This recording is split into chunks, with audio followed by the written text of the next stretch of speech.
अशा प्रकारची लिक्विड खते तयार करून आता उन्हाळ्यामध्ये तुम्ही नागवेलीला म्हणजेच विड्याच्या पानाच्या वेलीला दिलीत तर अशा या कडक उन्हाळ्यामध्ये देखील आपली ही जी वेल आहे ती सुकणार नाही व तिची चांगली वाढ होऊन त्याची जी पाने आहेत ती मोठ्या आकाराची हिरवीगार तजेलदार होण्यासाठी ही मदत होईल।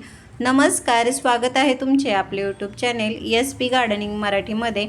आज आपण कुंडीत लावलेल्या आपल्या नागवेलीविषयी माहिती पाहणार आहोत। नागवेल ही अतिशय नाजूक असते, त्यामुळे आता उन्हाळ्यामध्ये हिची थोडी जास्त काळजीही घ्यावी लागते। तर आता उन्हाळ्यात या नागवेलीची काळजी कशी घ्यायची, तिच्या चांगल्या वाढीसाठी आज आपण आपल्या घरातीलच एका वस्तूचा वापर करून खत तयार करून देणार आहोत।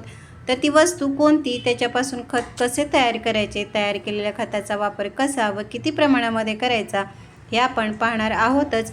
पण या नागवेलीला लागणारा सूर्यप्रकाश, पाणी या सगळ्या विषयीची माहिती देखील पाहणार आहोत। तर त्यासाठी व्हिडिओ कुठेही स्किप न करता शेवटपर्यंत नक्की पहा। आणि जर तुम्ही आपल्या चॅनेलवरती नवीन असाल तर व्हिडिओला लाईक व चॅनेलला सबस्क्राईब करायला मात्र अजिबात विसरू नका। तर आज आपण या नागवेलीच्या वाढीसाठी ज्या वस्तूचा खत म्हणून वापर करणार आहोत ती वस्तू म्हणजे या कलिंगडच्या ह्या साली आहेत। आता उन्हाळ्यामध्ये कलिंगड, टरबूज यासारखी फळे आपल्याला पाहायला मिळतात। तर त्या फळांच्या ज्या साली आहेत त्या फेकून न देता त्याच्यापासून खत तयार करून जर झाडांना दिले तर त्याचा खूप चांगला असा हा फायदा होतो। आणि ह्या ज्या कलिंगडच्या साली आहेत त्या नागवेलीसाठी तर अतिशय फायदेशीर अशा आहेत, कारण वेलीच्या वाढीसाठी जे नायट्रोजन लागते ते या सालीमध्ये हे मुबलक प्रमाणामध्ये असते, त्यामुळे वेलीची वाढ ही चांगली होते। कलिंगडच्या सालीमध्ये हे मॅग्नेशियम देखील हे मुबलक प्रमाणामध्ये असते, त्यामुळे आपल्या वेलीवरची जी पाने आहेत ती मोठ्या आकाराची हिरवीगार तजेलदार होण्यासाठी याचा खूप चांगला असा हा फायदा होतो।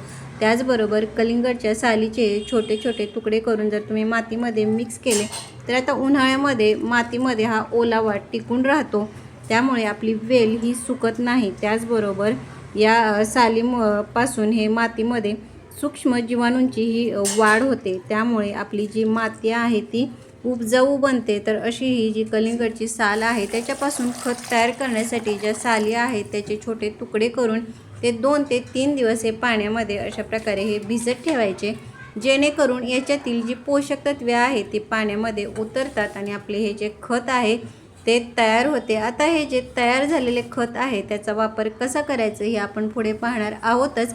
पण नागवेलीला आता उन्हाळ्यामध्ये पाणी देखील योग्य प्रमाणामध्ये मिळणे हे आवश्यक आहे, कारण उन्हाळ्यामध्ये ही जी वेल आहे ती लवकर सुकते। आता उन्हाळ्यामध्ये नागवेलीच्या या कुंडीतील माती ही कोरडी होऊ द्यायची नाही, म्हणजेच कुंडीतील मातीमध्ये हा ओलावा राहील एवढे पाणी मिळणे हे आवश्यक आहे। उन्हाळ्यामध्ये या वेलीला दररोज पाणी देणे हे आवश्यक आहे। कधीकधी जास्ती ऊन असेल तर दिवसातून 2 वेळा पाणी देणे देखील हे आवश्यक असते।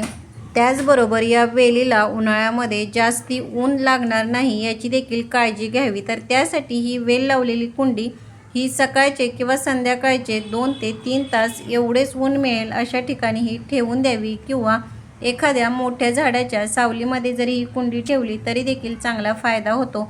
त्याचबरोबर या वेलीच्या पानावरती सकाळी किंवा संध्याकाळी अशा प्रकारे हा पाण्याचा फवारा देखील करावा, जेणेकरून आपल्या या नागवेलीच्या पानामध्ये हा ओलावा टिकून राहतो आणि आपली ही जी पाने आहेत ती हिरवीगार तजेलदार होण्यासाठी याचा चांगला असा हा फायदा होतो। त्याचबरोबर वेलीचे हे जे देठ आहेत ते देखील मजबूत होण्यासाठी याचा चांगला फायदा होईल।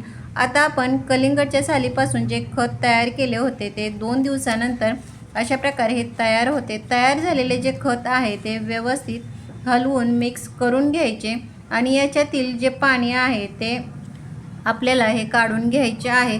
तयार झालेले हे जे खत आहे त्याचा वापर देखील आपल्याला डायरेक्ट झाडावरती वेलीवरती हा करायचा नाही आहे, म्हणजेच हे जे तयार झालेले खत आहे ते पाण्यामध्ये डायल्यूट करून घ्यायचे आहे। म्हणजे जेवढे खत तयार झालेले आहे त्याच्या अजून 1 ते 1.5 पट साधे पाणी मिक्स करून नंतरच याचा आपल्याला वापर करायचा आहे।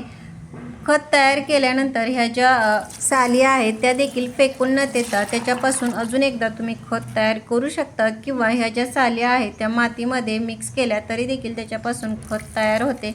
हे जे तयार केलेले जे पाणी आहे ते तुम्ही एका झाडासाठी म्हणजे 10 ते 12 इंचाच्या कुंडीमध्ये लावलेल्या झाडाला 1 ते 1.5 मग या प्रमाणामध्ये हे द्यायचे आहे। त्याचबरोबर हे जे तयार केलेले खत आहे त्याचा तुम्ही स्प्रे देखील हा वेलीवरती करू शकता। तर कसा वाटला व्हिडिओ मला कमेंट बॉक्समध्ये नक्की सांगा. भेटूयात पुढील व्हिडिओमध्ये. तोपर्यंत बाय.